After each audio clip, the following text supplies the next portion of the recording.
Bonjour à tous. Aujourd'hui, nous avons le plaisir de recevoir maître Pauline Lédé-Troidec. Bonjour Pauline. Pauline est avocate associée chez Latournerie Wolfram Avocat. Elle est spécialisée dans le droit de l'environnement. Elle est également présidente du Cercle interprofessionnel du droit de l'environnement et secrétaire générale du réseau féminin Elle est droit, dont vous aurez l'occasion de nous parler au cours de ce podcast. Pauline, encore une fois, bienvenue. Et première question, qu'est-ce qui vous a donné envie de devenir avocate ? Merci Maya de me recevoir sur ce podcast, je suis ravie d'être là. Alors moi, au départ, je ne voulais pas du tout être avocate. C'est quelque chose que j'ai l'habitude de dire, mais c'est très vrai. Je suis rentrée en fac de droit pour devenir juge des tutelles, donc on était quand même très loin de l'avocature. Et il se trouve que j'ai découvert le droit de l'environnement, et c'est grâce au droit de l'environnement que je me suis dit que j'allais devenir avocate, parce que je trouvais que c'était le meilleur moyen d'exercer ma matière. J'ai fait un stage de fin de Master 2 au ministère de l'écologie qui a été super, mais où j'ai quand même réalisé que vraiment l'administration c'était pas du tout fait pour moi, et donc après j'avais pas très envie d'aller en entreprise tout de suite, et voilà, et donc je me suis dit ok, du coup dans ces cas-là ça sera l'avocature, avec les idiots qui changent pas d'avis. T'avais juré tes grands dieux que tu deviendrais jamais avocate, bon voilà, donc et donc c'est comme ça que je suis devenue avocate. Et l'environnement, ça s'est imposé à vous dès le départ comme quelque chose d'évident, en fait, puisque vous avez fait votre stage dans ce milieu. Alors, pas comme quelque chose d'évident dès le début. C'était une matière qui est quand même... qui existait depuis un petit moment quand même, quand moi j'ai commencé. Mais j'ai découvert ça en Erasmus au départ. Okay. Il y avait une matière, j'étais en Espagne, et il y avait une matière de droit de l'environnement. J'y suis allée pour voir. Ça m'a beaucoup plu. Quand je suis rentrée en France pour Master 1, il y avait aussi des cours qui s'ouvraient à la fac d'Aix, là où j'ai fait mes études. Et ensuite, il y a un Master 2 dont je suis la première promotion, du coup, en droit international et européen de l'environnement, qui s'ouvrait à Aix-Marseille. Et donc, j'ai décidé de faire ce master-là plutôt qu'un master de droit international et européen. Au départ, c'était ça qui me plaisait. Mais qui étaient des masters recherche. Et moi, j'avais très envie d'avoir une expérience professionnelle, en fait, et donc de faire un stage. Et voilà. Et après, une fois ce master-là effectué, j'ai fait ce stage au ministère. Après, les stages, ça sert à ça, hein. Ça sert aussi à éliminer certaines options. C'est vrai. Et ça a été vraiment le cas pour moi. Et ensuite, je me suis inscrite au CRFPA. Et pendant l'année où j'ai préparé le CRFPA, j'ai fait, je sais plus, 7 ou 8 mois de stage dans 2 cabinets d'avocats différents. Donc c'était à l'époque Winston & Strawn et Jones Day. Et c'est là, en fait, dans les départements droit de l'environnement, hein, et c'est là où vraiment je me suis dit ok, c'est ça que je veux faire. Et ça vous a plu beaucoup grâce au stage. Beaucoup. Et est-ce que vous pouvez donc nous raconter de votre première expérience de collaboratrice, donc en mettant en avant ce que vous souhaitez jusqu'à aujourd'hui l'association, parce que j'ai vu que vous êtes passé par tous les grades, de conseil aussi, vous avez fait différents cabinets. Est-ce que vous pouvez nous raconter un petit peu ces différentes expériences ? Bien sûr. Alors moi j'ai prêté serment en 2012, donc voilà, ça fait quelques années maintenant. Et j'ai commencé ma carrière chez Boivin et Associés, donc un cabinet de niche en droit de l'environnement, dans lequel je suis restée 5 ans. J'ai travaillé avec un associé qui s'appelle Steve Hersey, qui a vraiment été la personne qui m'a formée de A à Z. Ça a été une expérience vraiment incroyable de ce point de vue-là, du point de vue de la formation. C'était très très enrichissant. Franchement, je suis arrivée chez Boivin et Associés, je ne savais rien faire. On va être tout à fait honnête, voilà, bébé junior. Et donc j'ai tout appris là-bas. Et c'est vrai que voilà, après c'est un cabinet dans lequel il n'est pas toujours très facile d'évoluer pendant très longtemps. Mais voilà, moi j'ai quand même fait 5 ans. Et c'est vrai qu'après ces 5 ans-là, c'était aussi après la naissance de ma première fille, je me suis dit ok, là j'ai envie de voir autre chose. Et c'est à ce moment-là que je suis partie chez Follewag, qui est un cabinet américain, et dans lequel il y avait une grosse équipe en droit de l'environnement, et qui étaient en fait mes anciens maîtres de stage de chez Winston & Strawn. C'est rigolo, voilà, ça. Que j'ai retrouvé comme ça. Comme quoi, c'est toujours très utile d'entretenir son réseau. Voilà, les cartes de vœux à la fin de... c'est un peu la fin de la période des cartes de vœux. C'est toujours très, très utile, parce que moi, c'est comme ça que j'ai réussi à garder le contact et donc, du coup, à avoir cette deuxième collaboration. Follewag, ça a vraiment été le cabinet de la prise de conscience de la totalité, de toutes les facettes du métier d'avocat. Chez Boivin, vraiment, je me suis formée techniquement, je suis devenue vraiment une bonne avocate en droit de l'environnement. Voilà, j'ai découvert ma matière. Chez Follet, alors évidemment, j'ai continué à me perfectionner. J'ai travaillé sous la direction de Karine Leroy-Glaise, qui a vraiment été mon mentor pendant toutes ces années chez Follet, parce que j'y ai passé quand même 7 ans, donc ça a été une expérience longue. Ah ben, moi, j'ai pas fait 50 cabinets, voilà, j'ai plutôt des expériences un peu longues. Et chez Follet Wack, ça a vraiment été, bien sûr, j'ai découvert d'autres aspects du droit de l'environnement, j'ai continué à me former techniquement, mais ça a vraiment été l'endroit où j'ai découvert que le métier d'avocat, c'était un métier d'entrepreneur, qu'il fallait développer, et puis les aspects relations clients, la facturation, enfin voilà, tous les autres aspects du métier. Et c'est vrai que c'est vraiment le cabinet dans lequel j'ai grandi et j'ai commencé à réfléchir et à réaliser quel avocat je voulais être. Et c'est là où vous êtes passé counsel ? C'est là où je suis passée counsel, tout à fait. Et c'est vrai que c'est vraiment aussi beaucoup, alors évidemment grâce à moi, mais aussi beaucoup grâce à Karine Laura Glaise qui m'a beaucoup accompagnée, m'a beaucoup appuyée, parce que les cabinets américains, vous savez, c'est tout un tas de process, donc c'est pas toujours très facile. Même si chez Follet, en vrai, c'est pas aussi compliqué que dans beaucoup d'autres. Et donc, voilà, c'est grâce à cet environnement aussi qu'en effet, je suis passée counsel et qu'ensuite, à un moment donné, je me suis dit, mais en fait, oui, ce que je veux, comme dans la mesure où moi, j'avais jamais rêvé d'être avocate depuis le début, en fait, j'ai construit ma carrière petit à petit. À un moment donné, j'ai eu des opportunités en entreprise aussi, donc je me suis beaucoup posé la question de quitter la robe. Finalement, j'ai jamais franchi le pas. Et puis à un moment donné, je me suis dit non, en fait, ce que je veux vraiment être, finalement, c'est de devenir associée et de monter un business, voilà, et vraiment d'avoir cette pratique-là en droit de l'environnement à Paris. C'est intéressant ce que vous dites, parce que c'est vrai que souvent j'entends que quand on passe counsel, il y a un petit changement de paradigme où la technique n'est plus uniquement suffisante pour passer associé. Et il y a cette prise de conscience qui est attendue et dont les counsels ont aussi besoin de se positionner comme apporteur d'affaires. Et vous venez de dire que justement c'est à ce moment-là que vous avez pris conscience aussi de l'aspect entrepreneurial de la profession. Est-ce que c'est à partir de ce moment-là que vous avez commencé à développer votre clientèle perso ? Est-ce que vous l'aviez déjà fait avant ? Enfin, comment s'est passée cette transition sur l'aspect entrepreneurial de la profession ? Alors, j'ai pris conscience de l'aspect entrepreneurial de la profession avant de devenir counsel, en fait. D'accord.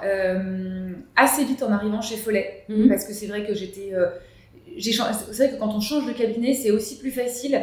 Je suis arrivée avec un vrai statut de senior, pas avec des gens qui m'avaient connue bébé junior et tout ça, donc c'est vrai que c'est plus facile aussi, on a un positionnement qui est un peu différent. Et donc, et puis j'ai eu des périodes, il n'y en a pas eu beaucoup, mais quelques périodes de baisse d'activité. Je me souviens de 1 ou 2 mois de janvier notamment, un peu creux, où en fait je me suis dit bon ok c'est cool, on traîne, le rythme est calme. En fait au bout d'un moment, en fait, on se dit ok je vais quand même essayer d'utiliser ce temps pour réfléchir un peu plus. C'est des moments qu'il faut utiliser en fait justement pour prendre un peu de recul, se dire qu'est-ce que je veux faire de cette carrière. Comment est-ce que je me projette sur les prochaines années. Et moi, en effet, à ce moment-là, je me suis dit, ok, j'ai réalisé que je ne pourrais pas rester, en tout cas, ce n'était pas mon ambition, de rester collaboratrice à vie, collaboratrice senior à vie, parce que je trouvais que le statut était très inconfortable. Alors, il y a des endroits, et ça, c'est pas toujours vrai, il ne faut pas forcément faire de généralité, mais je me suis dit, tu vas être sur un siège éjectable, au bout d'un moment, ta plus-value en tant que senior, et ton coût, tu vas coûter de plus en plus cher, et la plus-value, elle va s'amoindrir. Et donc, c'est pas ça dont tu as envie. Et donc, il faut que tu développes. Et parce que, en fait, pour devenir associé, à un moment donné, il faudra avoir développé des clients. Personne ne va t'associer avec 0 de chiffre. Vous en aviez conscience dès le départ de cet enjeu-là, finalement. Dès le départ. La réalité, c'est qu'en fait, il y a tous les cas de figure. En fait, il y a des associés qui passent associés avec 0 de chiffre. Bon, moi, je me suis dit, là, puis je voyais bien dans la situation dans laquelle j'étais, j'allais pas irriter, j'allais pas. Donc voilà, il fallait que je prenne mes petits bras et que j'aille chercher des clients. Ce qui n'est pas forcément évident. Mais c'est vrai que j'ai vraiment pris conscience de ça. Mais quand même, moi, je trouve finalement assez tard quand même, parce que je devais être à 7 ans de barreau, quelque chose comme ça. Et en me regardant finalement avec le recul, je trouve que c'est tard en fait. Alors c'est sûr, c'était confortable quelque part d'avoir ces 5-6 premières années très tranquille de ce point de vue-là pour me former techniquement. Mais je trouve que finalement, avec le recul, c'est un peu tard. Et par rapport à vos confrères, vous sentiez qu'eux, ils ont eu ce déclic aussi au même moment que vous, ou vous trouvez que c'est assez disparate justement? Je pense que c'est très disparate. Ouais. Moi, j'avais des copains qui avaient des dossiers perso dès la première année. Moi, j'en aurais été complètement incapable. Ouais. Et puis d'autres, qui ont les mêmes anciennetés que moi, qui ont prêté serment la même année et qui n'ont toujours pas encore vraiment passé le cap. Donc, en fait, oui, je dirais que c'est quand même assez personnel et puis ça dépend aussi de ses envies, en fait. Oui, tout à fait. Il ne faut pas se culpabiliser d'ailleurs de prendre le temps aussi de commencer. Pas du tout. C'est des choix, c'est des apprentissages, c'est des parcours différents. Il n'y a pas de règles, en vrai. Tout à fait. Et donc après, vous êtes devenu associé. Est-ce que vous pouvez nous raconter cette transition vers l'association, comment ça s'est passé, et puis quels sont tous les nouveaux enjeux aussi qui émergent en tant qu'associé? Puis on va revenir d'ailleurs sur le business développement à cette même occasion. Alors oui, en effet, je suis devenue associée donc, chez Latournerie Wolfrom Avocat il y a 1 an et demi maintenant. Je suis arrivée au cabinet en septembre 2023. Et c'est vrai que... Alors ça a été quand même un vrai changement. Hein. C'était ma première association. C'était ma première association, tout à fait. Et puis je quittais une équipe quand même très établie en droit de l'environnement pour créer un département en droit de l'environnement, donc le créer et le développer. Ah oui, il y avait personne sur ce département. Il y avait l'équipe de droit public qui en faisait un petit peu à la marge, mais l'idée c'était vraiment d'avoir quelqu'un qui incarne la pratique. Donc c'est vrai que le projet était génial, m'excitait beaucoup, mais c'était un vrai gros challenge, enfin c'est toujours un vrai gros challenge de créer un département. Il y a une liberté totale et d'ailleurs qui est géniale chez Latournerie Wolfrom parce qu'en fait ce cabinet vraiment a un côté hyper bienveillant et puis vraiment une liberté absolue pour les associés, donc vous faites comme vous voulez et ça c'est extrêmement riche. Voilà, après il y a évidemment un côté qui peut être un peu stressant par certains aspects. Enfin, comme j'ai tout un tas d'associés très chouettes et qui m'aident beaucoup, qui sont un vrai gros soutien, ça c'est vraiment important. Et donc ça m'a beaucoup aidée au début quand je suis arrivée, parce que c'est vrai que alors j'avais quand même un petit chiffre parce que j'avais commencé à développer quand j'étais chez Follet, donc je suis pas arrivée avec rien. Mais enfin, on n'était quand même pas du tout sur le même ordre de grandeur que ce que j'avais comme objectif, même si encore une fois ça reste un cabinet français avec des objectifs qui sont somme toute raisonnables pour un jeune associé. Donc voilà, après on se met quand même beaucoup la pression seul, hein, c'est vrai. Et puis moi j'ai trouvé que c'était une espèce de tourbillon en fait dans lequel on est embarqué avec une énergie folle à donner, à dépenser, à recevoir. Donc c'est très excitant. C'est vrai que ça peut être un peu épuisant aussi, donc il faut faire un peu attention. Et moi, j'ai trouvé que c'était extrêmement frustrant les 9 premiers mois. Je vais être très honnête, parce que je voyais rien arriver, pas grand-chose. Les clients. Ouais, j'ai trouvé ça très très frustrant. Ah oui. Donc, alors, on aurait fait ce podcast il y a 1 an. J'aurais été dans ma pleine période hyper frustrée. Alors bon, la patience n'étant pas ma meilleure qualité, tout le monde me disait non mais attends, ça prend du temps, c'est normal. C'est vrai que ça prend du temps, hein, mais c'est un réseau. Bon, mais quand même, j'ai trouvé que c'était au début un peu long. Et puis finalement, il y a eu une espèce de déclic l'été dernier, et là les choses se sont un peu bousculées exactement, et ça et les choses ont avancé en fait. Enfin voilà, les dossiers sont rentrés, et puis ça a fini par fonctionner. Donc là, c'est vrai que alors après ça a fini par fonctionner. Je sais pas si c'est le bon terme parce que pour l'instant j'ai plein de boulot et c'est très chouette et je suis très contente du développement de l'équipe. J'ai recruté quelqu'un il y a 3 mois. Vous êtes 2 du coup? Donc on est 2 maintenant, tout à fait, plus un stagiaire. Ça, j'ai toujours fonctionné avec un stagiaire. Et donc voilà. Et donc là on a plein de dossiers hyper intéressants en plus avec des beaux dossiers, des beaux clients. Donc c'est très chouette. Et puis il y a une vraie synergie avec les gens du cabinet. Ça c'est un truc très chouette chez Latournerie Wolfrom, c'est que moi au bout de 6 mois, je crois que j'avais travaillé avec tous mes associés. Et on me l'avait vendu. Mais en vrai, quand on vous vend un truc... parfois, c'est pas toujours le cas. Bon, voilà, vous savez pas trop, en fait, hein, si ça va être la réalité des choses. Donc, moi, je trouve que ça a été vraiment une vraie réalité. Et donc, et que ça continue, d'ailleurs. Hein, on développe beaucoup de choses ensemble. Et ça, c'est très chouette. Et c'est vrai que moi, en plus, dans cette aventure d'association, je me suis aussi beaucoup investie dans le cabinet. C'était un conseil qu'on m'avait donné en tant que jeune associée, parce qu'en fait, au début, comme on n'a pas énormément de dossiers normalement, en fait, on a du temps, en fait, quand même. Alors, il faut garder du temps pour développer, mais il y a aussi du temps pour offrir en fait au cabinet aussi, ce qui permet en fait de s'intégrer plus facilement, de développer un peu différemment des synergies avec les autres départements. Et donc moi, je me suis beaucoup investie dans la vie du cabinet. D'ailleurs, ça continue. Hein.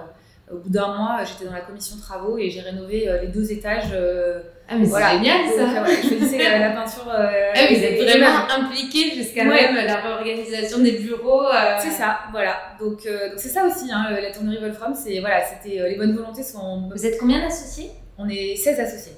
Ah oui, vous êtes nombreux. Je sais pas pourquoi je pensais à 8, mais la moitié. Non, on est 16.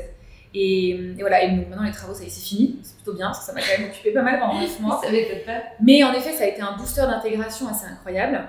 Et, voilà, et maintenant, moi, je me suis pas mal investie dans la commission collaborateur. C'est vrai que c'est des sujets qui m'intéressent.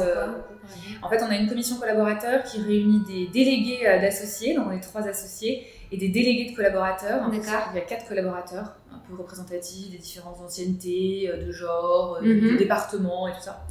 Et on se réunit une fois par mois pour discuter des différents sujets qui intéressent les collaborateurs. Comme la formation, ce genre de choses. La formation, alors c'est ainsi le gros sujet, c'est plutôt les augmentations, mais... Ah oui, bon, ça va être variable, voilà, c'est exactement. Mais en effet, on a tout type de sujets, la formation, l'onboarding, le bien-être au cabinet, exactement.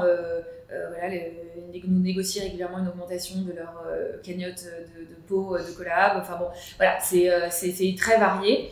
Et c'est vrai que c'est les forums de stagiaires, enfin voilà, c'est...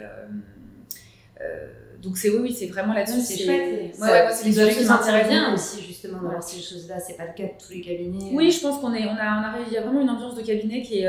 en tout cas, moi, dans laquelle je me suis tout de suite beaucoup retrouvée et sentie très, très bien. Ça m'étonne pas. Enfin, je pense que quand on peut s'entraider entre associés, quand il y a une vraie synergie, comme vous dites, je suis persuadée que c'est un environnement dans lequel on peut que se sentir bien. Et surtout pour une première association, c'est chouette d'avoir un groupe qui nous soutient en fait, dans ce que l'on fait, dans ce que l'on transforme. Au niveau du business développement, vous nous avez dit que c'était à partir de l'été dernier qu'il y avait eu un vrai tournant, on va dire, dans l'acquisition de nouveaux clients.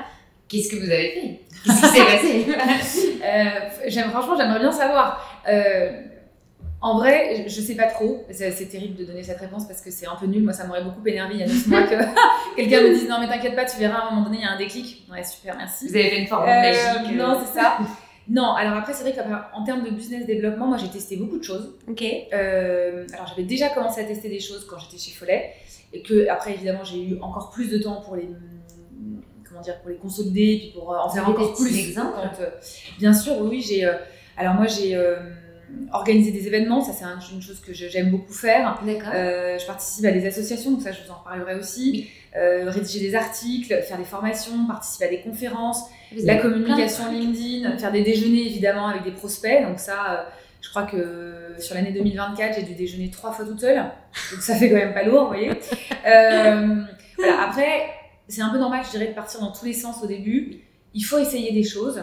En revanche, il ne faut pas avoir peur à un moment donné de se dire ok, ça marche pas, vraiment, ça m'emmerde. Bon, bah en fait, je m'arrête, en fait, et je concentre mon énergie sur autre chose. Donc voilà, donc moi j'ai fait beaucoup de choses, et puis finalement, en fait, aujourd'hui j'ai décidé de me concentrer sur ce qui fonctionne pour moi, et surtout les actions dans lesquelles je me sens à l'aise, dans lesquelles c'est pas un effort surhumain, une énergie dingue à dépenser en fait pour le faire. Moi typiquement, faire du networking dans des endroits où je connais personne, où il faut distribuer des cartes, mais j'en suis complètement incapable. C'est me faire une violence insupportable. Donc en fait j'ai arrêté, je ne fais pas en fait. C'est vraiment pour moi c'est de la torture en fait. Donc il y a des gens qui font ça très bien. Bon bah voilà, chacun son truc. Moi je me concentre sur mes 2 réseaux. Donc vous en parliez tout à l'heure en effet. On va en parler après même plus en détail. Voilà, je me concentre sur mes 2 réseaux, ça me prend quand même pas mal de temps en vrai, même si maintenant les choses quand même roulent. Je me suis concentrée aussi sur le fait d'identifier des nouveaux sujets, en fait, parce que l'intérêt du droit de l'environnement, c'est qu'on est au cœur de l'actualité. Ils sortent des sujets toutes les 5 minutes, donc je ne m'ennuie jamais. Enfin, et puis j'ai vraiment l'embarras du choix sur les nouvelles idées, les nouveaux sujets, les nouveaux dossiers. Et donc là, l'idée, c'est de travailler en synergie en fait avec mes associés. Et l'exemple le plus avancé que j'ai, c'est notamment sur la communication verte greenwashing, où en fait on a développé avec une BU, une business unit au sein du cabinet avec mes associés du corporate et mon associé en contentieux, une de mes associées en contentieux, pour vraiment réfléchir à ce qu'on pouvait en fait offrir à nos clients sur ce sujet-là, qui est un sujet qui est assez neuf et sur lequel il y a tellement de travail. En fait, il suffit d'ouvrir le site internet de n'importe quelle boîte pour se dire qu'en fait, bon, voilà. Et donc, voilà. Et donc, on se réunit tous les mois et avec mon associé, du coup, en contentieux, Colline Varin, on a rédigé des articles, on a organisé des petits déjeuners. Et en fait, l'idée étant de construire une visibilité et une expertise, en fait, sur le sujet par plusieurs actions de business développement et puis évidemment par les dossiers que nous envoient les clients. Et on sent une vraie appétence pour le sujet. Et dans ces moments-là, on se dit, ok, du coup là, on y va à fond, en fait. Parce que d'abord, ça nous intéresse beaucoup. Et puis ensuite, il y a du vrai répondant, en fait. Voilà. Donc, je dirais que ça, c'est un bon exemple de choses qui a marché. Parce qu'on a commencé à le mettre en place et y réfléchir il y a 1 an. Et en fait, au bout de 6 mois, on avait déjà des premiers dossiers. Ce qui est quand même assez rapide, en fait. Donc, voilà. Et donc là, l'idée, c'est de continuer à développer ce sujet. Et oui, je dirais qu'en business développement, ce qui est important, plutôt que d'aller sur tout et n'importe quoi une fois, c'est plutôt de se concentrer sur 2, 3, 4 sujets et de les continuer. En fait, c'est le suivi. C'est de se dire, on est dans une profession où on est quand même un peu expert. Alors, ça dépend des matières, évidemment. Moi, dans la mienne, en tout cas, c'est le cas. Et en fait, alors pour plein de gens, le droit de l'environnement, c'est déjà niche, mais en fait, il y a énormément de sujets. Et donc, déjà, en fait, je ne peux pas tout faire en fait, en droit de l'environnement. Donc, il y a des sujets sur lesquels j'ai décidé que finalement, je n'irai pas. Parce qu'en fait, 1, ça ne m'intéresse pas beaucoup. Et 2, je vois mal la plus-value que j'ai. Et d'autres sur lesquels j'ai dit, ok, là, pour le coup, j'y vais à fond. Et notamment ce sujet communication verte, greenwashing, où on a vraiment l'impression d'être très utile pour les clients. Non, c'est super intéressant ce que vous dites. Parce que si je récapitule, c'est vraiment conseiller de tester quand même pour voir un petit peu ce que l'on aime, ce que l'on n'aime pas. Mais toujours quand même pour éviter de s'éparpiller, choisir les choses qui fonctionnent et qui sont tenables sur le long terme. C'est vrai que moi, c'est ce que je dis toujours à vos confrères, c'est le but du business développement quand même, quand on fait des actions, c'est de pouvoir les tenir le plus longtemps possible et pas de faire par à coup parce que sinon ça ne fonctionne pas. Donc il faut faire les choses que l'on aime faire et qu'on peut tenir presque tout au long de sa carrière en fait. Donc vous, si c'est l'association ou des choses comme ça qui vont fonctionner, on va y revenir après. Je pense notamment au réseau féminin Elle est droit, dont on va parler par la suite, mais je pense que c'est vraiment un super conseil à donner aux personnes qui nous écoutent, puisque ça fonctionne et je pense que comme ça prend du temps à être monétisé dans un réseau, c'est important de faire des actions qui sont tenables sur le long terme. Complètement, et puis moi je l'ai vu aussi notamment avec LinkedIn. En fait, j'ai commencé il y a 3 ans maintenant, je pense, à communiquer sur LinkedIn, à publier pas que de l'autopromo, mais à faire des posts un peu experts, dans ma matière ciblée. Et en fait, pareil, j'ai un peu testé. Alors, j'ai suivi quelques webinaires pour essayer de comprendre les algorithmes, les machins. Puis bon, en fait, il y a quelques règles de base. Et puis maintenant, j'ai processé le truc, en fait. Alors, on écrit encore nos posts. Hein, c'est pas l'IA qui le fait, parce que je trouve que ça se voit en plus. Mais puis, du coup, ça a moins d'intérêt. Mais c'est vrai que du coup, j'ai un post programmé tous les mardis matins à 8h30. Alors, la programmation du post sur LinkedIn, ça a changé ma vie, qu'on se le dise. Et voilà. Et donc, ça fait partie des choses que j'ai un peu processées, en fait, dans ma semaine, dans mon activité. Et je trouve qu'en fait, oui, on a une profession intellectuelle, mais il faut quand même pas oublier d'utiliser, en fait, des méthodes un peu business qui, en fait, peuvent nous faire gagner beaucoup de temps. Et justement, de garder ce suivi. En fait, voilà, moi, je poste LinkedIn, c'est tous les mardis matin, qu'il pleuve, qu'il neige, qu'il vente. En fait, même s'il y a un énorme truc le lundi hyper urgent, en fait, on le fera quand même parce que c'est dans la routine. Et donc, voilà, c'est intégré. En fait. Tout à fait. Et je trouve que le business développment, il faut l'intégrer. En fait, parce que si c'est je le ferai quand j'ai du temps, mais personne n'a jamais de temps, en fait. Ah oui, donc, surtout les avocats. Voilà, surtout nous. Donc, voilà. Après, moi, je dis ça, j'ai eu toutes ces réflexions-là, je les ai menées quand même à 1 ou 2 fois dans ma carrière où j'ai eu des moments de creux. Donc, c'est quand même important de les avoir. Si vous êtes tout le temps à flux hyper tendu, c'est un peu compliqué de se poser les bonnes questions. Vous avez parlé de LinkedIn, je rebondis là, parce que ça me fait penser à... Est-ce que vous utilisez l'IA dans le cadre de votre business développement ? Alors, je l'utilise, l'IA. Alors, moi, j'ai testé l'IA de juridique, je suis pas du tout convaincue. Donc, pour l'instant, je l'utilise pas du tout. Non, pas du tout. Ah bon? Non, mais donc voilà. Après, j'ai une matière qui est particulièrement technique. Donc, oui, qui change souvent aussi. Qui change beaucoup. Donc, c'est peut-être pas du tout adapté. En revanche, je trouve que l'IA est assez utile pour tout ce qui est marketing, communication. Encore une fois, je n'utilise pas ChatGPT pour faire mes posts LinkedIn, sauf pour les images, pour les visuels. Ah oui, voilà. Comment c'est ? Ah bah ça, c'est mes stagiaires, ma dernière stagiaire notamment en date, qui était super et qui s'est dit je vais utiliser la fabrication d'images sur ChatGPT. Et donc voilà, alors on varie parce que sinon c'est tout le temps un peu la même chose. C'est pas très varié, mais voilà, donc ça nous arrive d'utiliser pour les images. Et c'est vrai que ça peut faire des rendus un peu sympas. Alors c'est pas moi qui prompte, hein, en toute transparence, j'avoue, mais je l'utilise pour ça et je l'utilise aussi pour des mails de couverture où il faut un peu enrober les choses, enfin, vous voyez, ou faire un peu de contenu amélioré. Ouais. En fait, moi, je suis pas communicante, le marketing, c'est pas mon métier. Donc, plutôt que de passer une demi-après-midi en fait, à pondre un truc qui sera pas génial, franchement, un quart d'heure sur ChatGPT, c'est pas mal. C'est vrai qu'il est très utile. C'est un bon petit stagiaire. Ouais, exactement. Donc voilà, qui tourne très bien les choses, qui a toujours les bons éléments de langage. Voilà. Donc ça, je trouve ça très utile. Tout à fait. Pour boucler la boucle sur l'aspect entrepreneurial de la profession, vous avez évoqué la notion de mentor à un moment, ce qui me fait aussi penser à la notion de management, parce que c'est pas quelque chose qu'on apprend en école d'avocat et qui est parfois difficile à gérer. Et notamment, je pense aux associés qui nous écoutent et vous, avec votre titre d'associé. Comment est-ce que vous gérez cet aspect managérial? Est-ce que c'est quelque chose que vous avez d'ores et déjà appris lorsque vous étiez conseil? Enfin, comment vous le gérez au quotidien? Alors, moi, j'ai managé des stagiaires, je manage des stagiaires depuis très longtemps, parce que chez Follet, j'étais en charge de leur recrutement et de leur formation. Donc, ça fait longtemps que je manage des stagiaires. Oui, vous êtes habituée. Voilà, ça, je suis habituée. Et, j'ai un guide du stagiaire, j'ai un process d'onboarding, et puis j'ai un process surtout de formation, c'est-à-dire que moi, les stagiaires avec moi, ils ont une vision 360. Et ça rejoint un peu ce que je disais tout à l'heure, c'est-à-dire que pour moi, il faut s'intéresser en fait à tous les aspects du métier et pas se concentrer uniquement sur sa formation technique, qui évidemment est essentielle, mais n'est pas à la totalité du métier.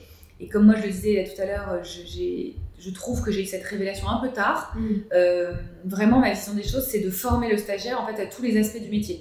Donc mon stagiaire, en fait, et mes stagiaires depuis 7 ans, c'est la facturation, les propositions d'honoraires, les rendez-vous avec les clients, c'est le marketing, la communication LinkedIn. Voilà, c'est vraiment 380 degrés, 360, c'est pas mal déjà.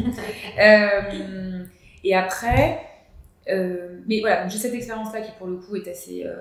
enfin voilà, ça fait pas mal d'années. En revanche, ce qui est nouveau pour moi, c'est que j'ai recruté du coup une juriste là très récemment, ça fait 3 mois. Alors, elle est aussi très junior, mais c'est nouveau parce que du coup, c'est à durée indéterminée, donc on peut s'inscrire dans la durée. Le stagiaire, ça dure 6 mois en général maximum, donc c'est quand même un management un peu particulier. Et donc là, je découvre, je vais être honnête, là c'est un work in progress. Voilà, donc Johanna, si tu regardes ça, j'espère que j'espère que tout va bien. Tout va bien. Mais voilà, donc en effet, voilà, on apprend ensemble. Alors c'est une de mes anciennes stagiaires, donc elle savait, on travaillait déjà. On se connaissait déjà, donc ça facilite évidemment. Et encore une fois, pour moi, c'est on réfléchit ensemble beaucoup. Moi, j'ai pas trop cette vision de l'avocat qui est tout seul dans son bureau, qui rédige tout seul. Moi, je trouve qu'on est meilleur à plusieurs cerveaux. Comme avec vos associés. Voilà, exactement. Moi, j'aime pas beaucoup. D'ailleurs, au cabinet, maintenant qu'on a fait les travaux, il n'y a plus de bureau individuel. Ah, vous êtes en open space? Alors non, on n'est pas en open space. On est en bureau à plusieurs, en fait. Donc, les associés sont tous par 2. Et les collaborateurs sont dans des bureaux entre 4 et 6. Et en fait, c'est vrai qu'au début, voilà, c'était un peu effrayant. Mais en fait, on a des espaces pour s'isoler. Mais du coup, en termes de convivialité et en termes de business développement, en fait, moi, je partage mon bureau avec une de mes associées en droit public qui fait de l'aménagement et de l'urbanisme.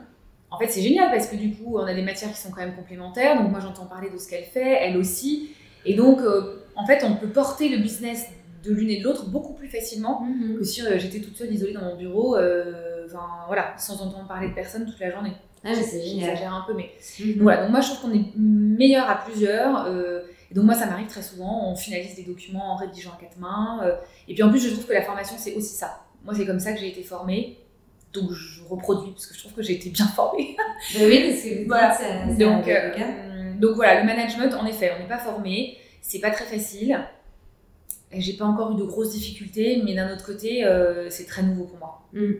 Oui, je pense qu'on apprend aussi un petit peu sur le terrain, ça, c'est sûr. Business développement, mais en tout cas, je suis pas avocate, mais ça donne envie de venir travailler dans votre cabinet.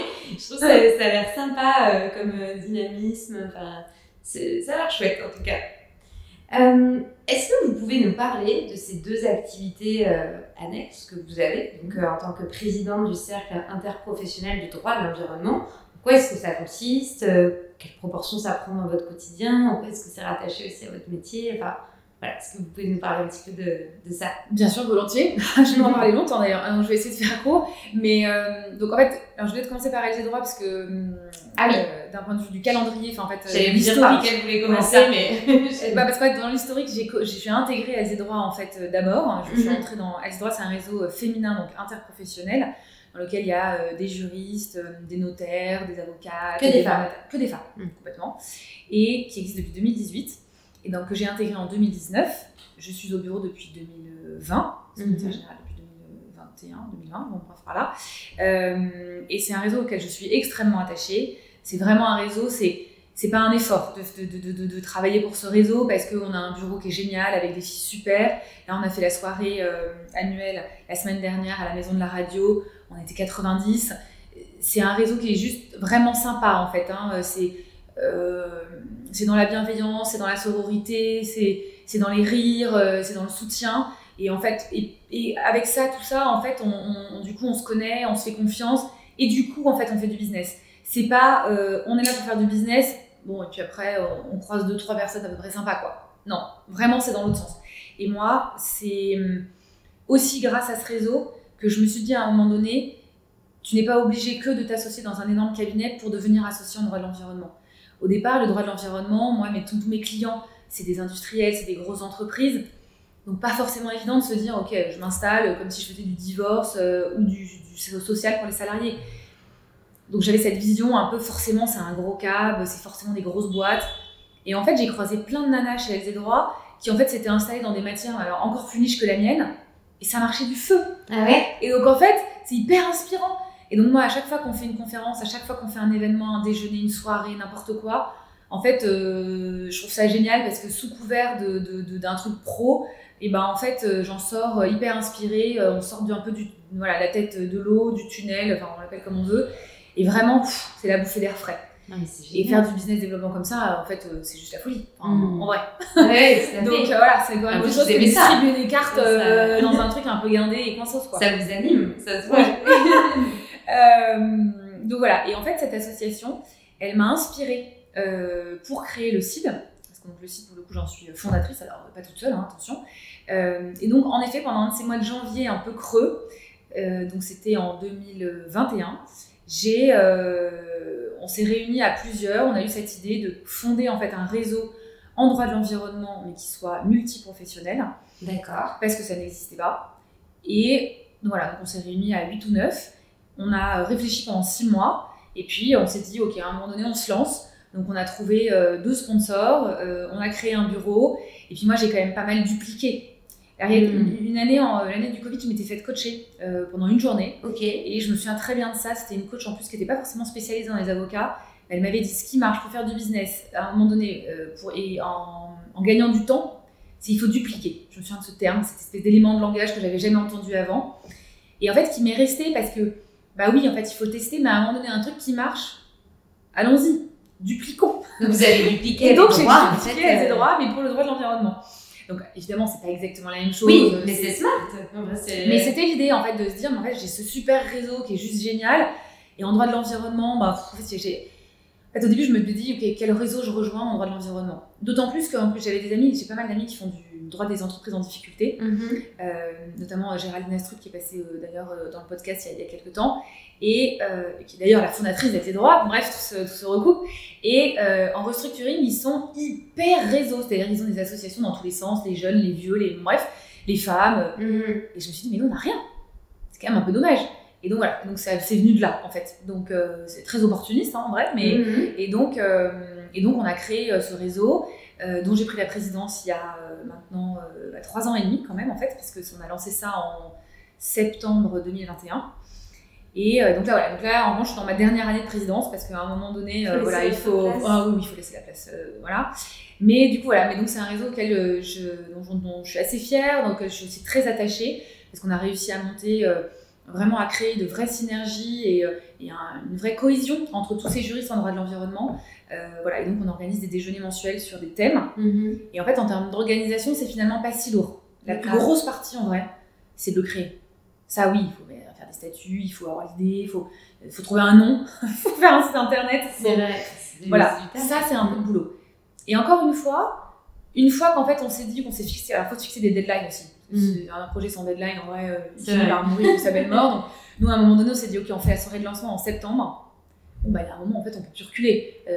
Voilà, donc, en fait, forcément, après, c'est sur la to-do et on se débrouille avec et on fait. Tout à fait. Vous êtes combien dans ce réseau aujourd'hui? On est, 80, je pense, maintenant. Oui, quand même. Que sur Paris ou sur toute la France? Alors non, sur toute la France, parce que pour le coup, à la différence d'LZ Droit, on a voulu faire un réseau national. Donc en fait, tous nos événements sont retranscrits en visio. Ah, mais c'est trop bien ça. Ouais, tout à fait. Donc, et donc on est à 50% d'avocats et 50% de non-avocats. Ça aussi, c'était important pour nous de mettre une limite au nombre d'avocats. Et ces deux réseaux vous ramènent des dossiers. Ça arrive à alimenter votre business développement. Oui. Alors, c'est pas que grâce à ça. Oui. Je dirais qu'en fait, moi, j'ai pas créé ces réseaux directement en me disant je vais aller chercher des dossiers. Après, moi, j'ai pas une approche très agressive sur le business développement. Chacun son truc.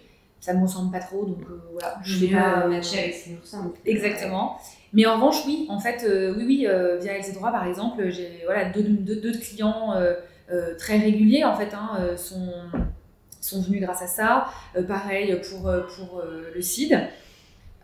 Et en fait après le CID ça m'amène, je dirais qu'en fait le CID, comme c'est beaucoup de juristes en entreprise environnementaliste, ils ont aussi un peu moins besoin des avocats parce que c'est souvent d'anciens avocats. Donc en fait, je dirais que c'est pas forcément la meilleure source de business pour moi très directement, mais ça apporte une vraie visibilité, une vraie légitimité. Oui, puis vous aimez ça aussi. Et puis c'est très oui, et puis c'est très enrichissant. Et puis c'est vrai que moi, là, pour la première fois de ma carrière, depuis 1 an et demi, je suis toute seule parce que j'ai Johanna et c'est super, mais j'ai été toute seule jusqu'à il y a 3 mois, alors que j'avais toujours été dans des équipes un peu structurées en droit de l'environnement. Et dans cette matière où en fait ça nécessite quand même de pas mal réfléchir, c'est très technique, ça change tout le temps. Être seule, c'est dur en fait. C'est aussi parti de là le constat de créer le CID, de se dire que la majorité des juristes en droit de l'environnement l'exerçaient quand même très seuls. Et donc, c'était d'offrir une plateforme pour échanger, avoir des retours d'expérience et être un peu moins seule. Et maintenant que moi, en effet, je suis beaucoup plus seule que ce que je ne l'ai été quand j'ai créé le réseau, je trouve que c'est d'autant plus utile. Non, mais je trouve que c'est 2 jolis projets et même le réseau LZ Droit, je trouve que ça a l'air sympa. Ça résonne bien. Non, mais je confirme.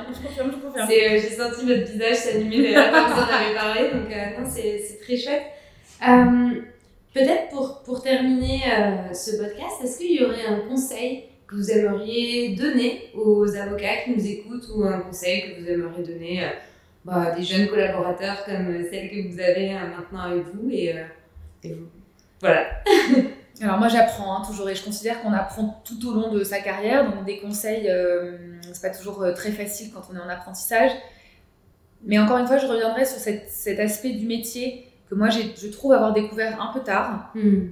Donc oui, l'expertise technique, encore une fois, elle est essentielle et c'est évidemment la base. On ne peut pas être un bon avocat si on est mauvais techniquement. Mais je dirais que mon conseil, ce serait quand même, le plus tôt possible, de commencer à réfléchir la profession comme un business. Voilà. Super. Et de vraiment... et on n'est pas obligé de tout faire en même temps, on n'est pas obligé de se précipiter en se disant il me faut des clients perso. Moi, j'ai jamais eu un seul client perso. En fait, les clients que j'ai commencé à faire rentrer, c'était tout de suite des entreprises. Donc, je les ai en fait apportés à mes cabinets respectifs. Mais petit à petit, se dire, ok, qu'est-ce que je peux déjà commencer par s'intéresser à la facturation en fait dans son cabinet. C'est déjà une première chose. Se dire, ok, comment est-ce que je facture un client, comment est-ce que je fais une proposition d'honoraire. C'est une tannée absolue de faire une proposition d'honoraire. Moi, je vois même mes associés qui ont 40 ans de carrière, c'est encore... c'est dur. Donc, voilà. Essayer d'apprendre, de s'intéresser à ces sujets-là. Et puis après, de se dire, ok, j'entretiens quand même un peu mon réseau. Même si j'envoie 10 cartes de vœux en janvier et je fais 3 déjeuners avec mes anciens maîtres de stage. Enfin, en fait, on peut commencer petit. Mais voilà. Mais il faut quand même pas perdre de vue en fait cet aspect-là. Non, mais ça résonne totalement avec ce que l'on fait chez Anomia, donc je ne peux que être d'accord avec vous. Et c'était une super conclusion parce que ce podcast a vocation à mettre en avant l'aspect entrepreneurial de la profession et puis on est nombreux et forts à le dire, c'est audible. Donc super, merci beaucoup Pauline d'être venue sur ce podcast. C'était un plaisir de vous recevoir et puis plein de bonnes choses dans la suite de votre association et pour vos 2 réseaux à côté. C'est gentil, merci beaucoup. Je vous en prie, au revoir.